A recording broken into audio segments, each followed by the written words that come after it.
querido aluno, querida aluna, tudo bem com vocês? Eu espero que esteja. O meu olá especial a cada um de vocês que está aí do outro lado assistindo a TV Araxá Educa. O meu nome é Fabiana e eu vou trabalhar com vocês o conteúdo de matemática. Isto mesmo, vamos trabalhar com esta magia que é a matemática. Vocês estão preparados para a nossa aula? Então, vamos aqui acompanhando esta aula que vamos falar um pouco de história. Isto mesmo, vamos trabalhar a história da matemática. Mas a história da matemática ela está intimamente relacionada com a história dos números. Vocês observando esta tela, o que vocês veem? Observe a imagem. O que vocês estão vendo? Homens da caverna? E aí nos faz refletir, nos faz pensar. Será que esta civilização, que esse homem primitivo com a sua família necessitava contar? Necessitava de dinheiro, de fazer cálculos? O que vocês acham? Acredito que vocês tenham a mesma ideia que eu. Não era necessário, eles não necessitavam de algarismos, de registros como nós precisamos hoje, não é mesmo? A gente percebe que o homem ali, nessa era primitiva, né, que ele ainda era nômade, mudava muito de um lugar para o outro, eles não necessitavam. E que esta criação, esse desenvolvimento dos números e da matemática se baseia muito na necessidade. Assim, a gente vê aqui que eles tinham sim algumas formas de registro, que eles faziam nós em cordas, que eles utilizavam pedras, que eles utilizavam essas marcas em ossos, em pedras e até mesmo em madeiras. Estas formas de registro bastavam para eles ali naquelas circunstâncias. Mas a gente pensa assim, o tempo foi passando. E se esse tempo, nesse passar do tempo, as necessidades foram aumentando. O homem deixou de ser primitivo e tornou-se sedentário. Começou a domesticar animais, começou a fazer plantações. Por isso, ele precisava de formas de registro destas quantidades, destes intervalos de tempo, não é mesmo? Assim, a gente sabe que as civilizações foram desenvolvendo os seus sistemas de numeração. E eu trouxe aqui para vocês o sistema de numeração egípcio. Isto mesmo, estes símbolos que eram baseados na fauna e na flora ali, né, próximas do rio Nilo, a gente tem então estes símbolos que eles utilizavam.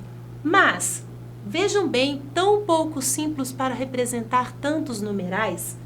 Aqui a gente tem a seguinte ideia. Nós sabemos que os símbolos não tinham ordens. A gente não precisava utilizar, por exemplo, para escrever 11, o 10 e o 1. Eu poderia escrever 1 e esse desenho aqui em qualquer ordem que representava o 11 da mesma forma. E eles podiam repetir até 9 vezes, certo? Nós temos também o sistema de numeração maia, que é um sistema, aqui a gente percebe, utiliza-se para o 0, eles fizeram esse desenho diferente, utilizam as bolinhas, os pontinhos e esses traços aqui na horizontal. A bolinha podia repetir até 4 vezes e o traço apenas, no máximo, até 3 vezes. Quando então passava ali para casa, né, do 20 e números maiores, eles utilizavam uma escrita na vertical e iam montando como se fosse um valor posicional, certo? O sistema de numeração romano, esse a gente conhece e a gente ainda utiliza nos capítulos dos livros. Nós temos marcadores de relógio, nós temos alguns, né, alguma utilidade até hoje aí para nós no nosso dia a dia.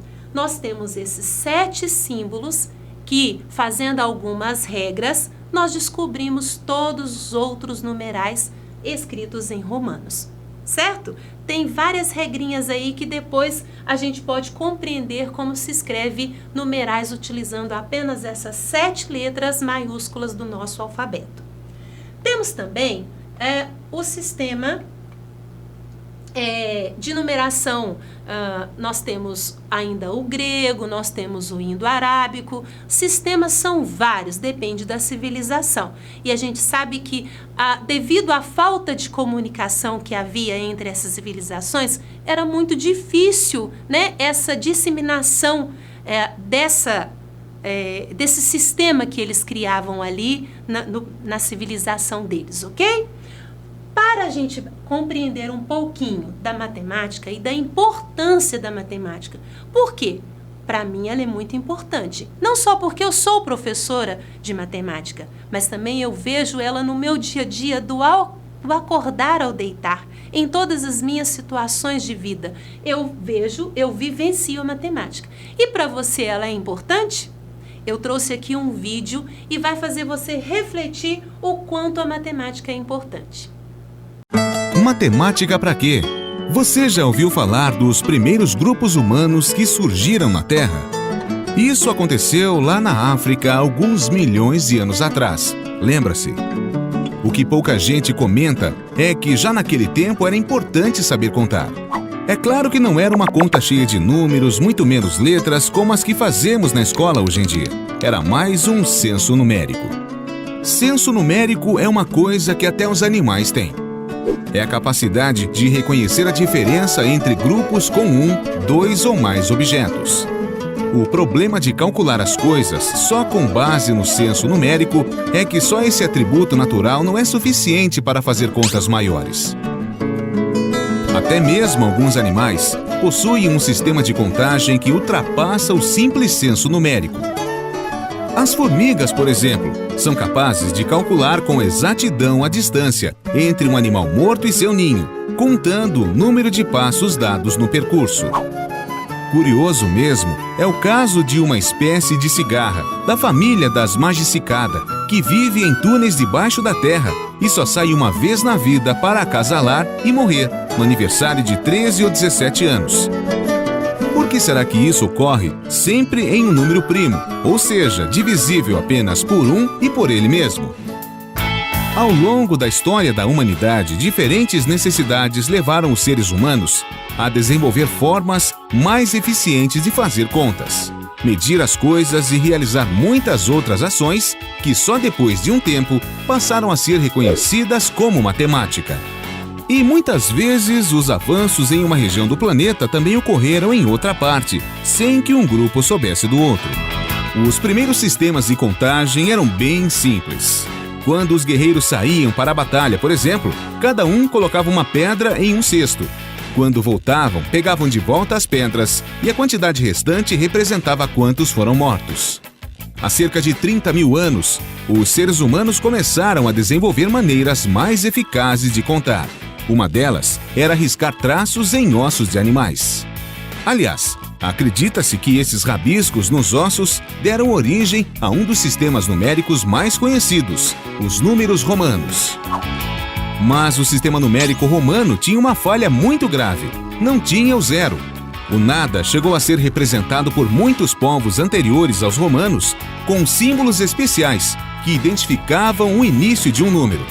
Mas a ideia do zero, ou seja, um número para representar a subtração de um número por ele mesmo, só surgiu há aproximadamente 1800 anos na Índia. Se os romanos não conseguiram descobrir o zero, pelo menos desenvolveram uma maneira de fazer operações aritméticas que deu origem à palavra calculadora. Eles usavam uma tábua com buracos nos quais colocavam pedrinhas, cada espaço representando um valor numérico. Quando falavam sobre fazer uma conta, diziam "cálculos ponere", que significa colocar pedrinhas. Muito do conhecimento dos romanos ligado à matemática, na verdade, foi herdado a eles de civilizações anteriores.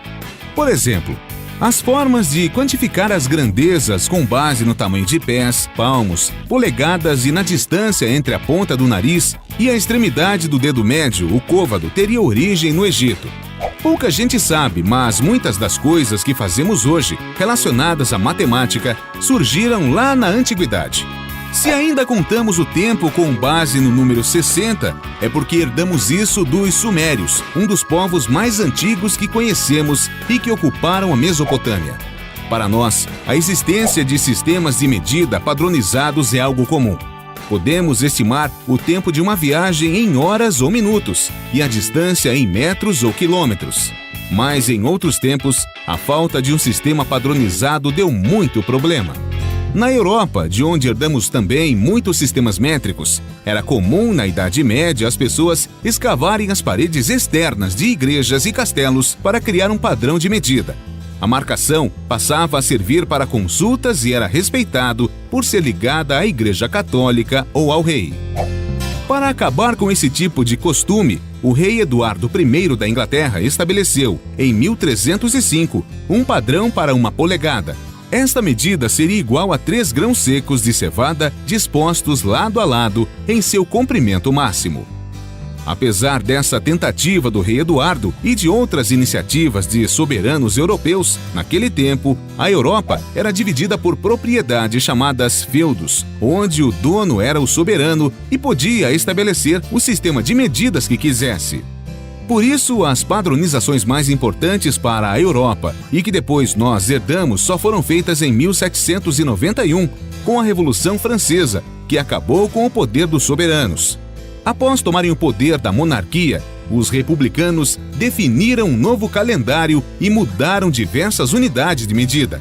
Uma delas foi a de comprimento, que era por braça, pé, polegada e outras, e foi substituída pelo metro, palavra derivada de metron, que significa medida em grego. Assim como os sistemas métricos, muitas vezes não nos damos conta da importância do desenvolvimento da matemática em nossas vidas.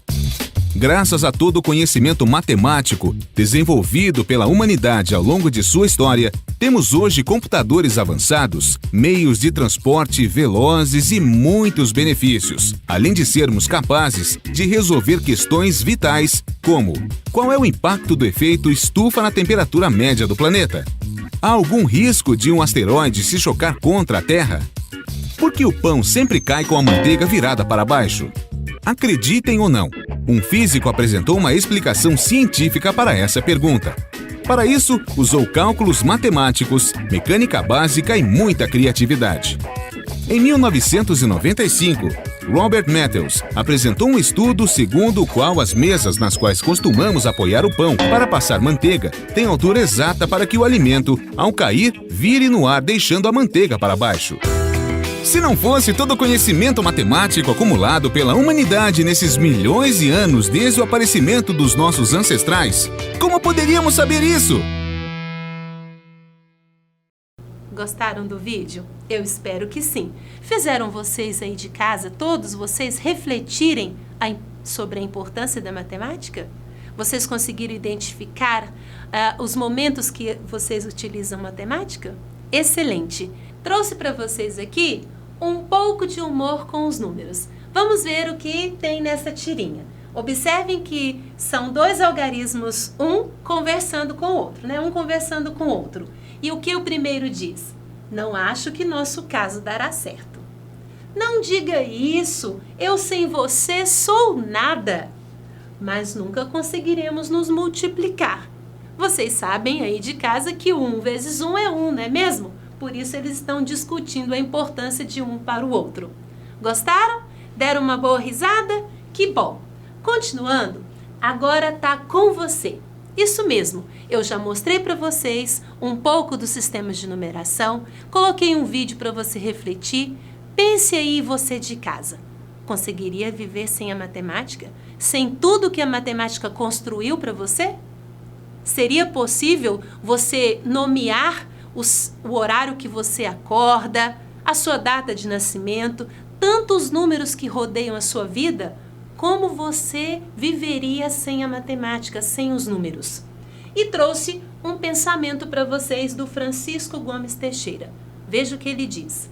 Os números são as regras dos seres e a matemática é o regulamento do mundo. Se você parar para pensar, realmente a matemática regula o mundo. Os números mostram para a gente o que a gente faz, o que a gente tem para fazer, o que a gente fez, o futuro, o passado, o presente, não é mesmo? Então, reflitam aí esta frase do Francisco Gomes Teixeira. E Quero desejar a vocês, agradecer vocês primeiramente, muito obrigado pela participação, por vocês estarem aí assistindo o canal 12.2. Quero agradecer, desejar bons estudos e aguardo vocês na próxima aula. Um grande abraço.